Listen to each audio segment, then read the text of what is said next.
in terms of how critical it will be, knowing what you know about what happened? Well, I'll tell you.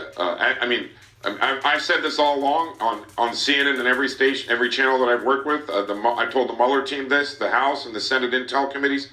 Of all the people that worked for Donald Trump, I believe I had more contact with Russians than all of them combined. I lived there for 7 years. I was sent there in the 90s by the Clinton administration to meddle in the Russian elections.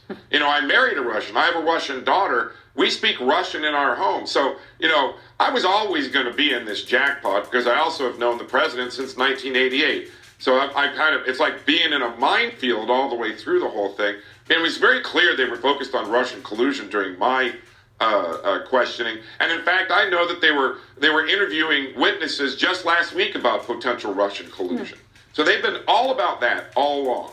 And we know that if you read the tea leaves, and I unfortunately know more about this than I ever wanted to, they don't appear to be moving toward a report that it says anything about Russian collusion, at least not the president's campaign conspiring with any Russians. And also, even though we wouldn't know everything because the DOJ would never indict a sitting president, as we all suspect, I don't think there's going to be anything about obstruction either. So I do think we have to worry about the Southern District of New York, but from a Mueller standpoint, I think it'll be an interesting report, but not a lot there.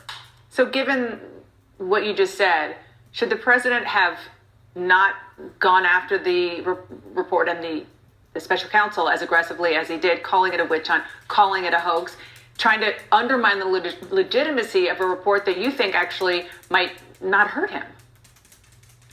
Well, I think the president has been aggressive because people have been aggressive with him. As you know, Dana, if he feels like he's been punched, he punches back twice as hard. And sometimes I've disagreed with some of the rhetoric. Love him or hate him. And a lot of times I've hated him. What they've done to my best friend Roger Stone with that raid in the early morning, what they've done to Paul Manafort, somebody I've known for 35 years.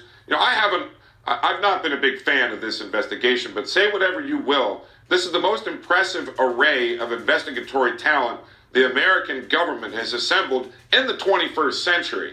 And if they don't find what they were sent out there to find, it doesn't exist. And I don't care what the House Democrats want to go after from here forward. If Mueller can't find it, they're not going to find it. Michael Caputu, thank you so much for joining me. Happy birthday. Appreciate it.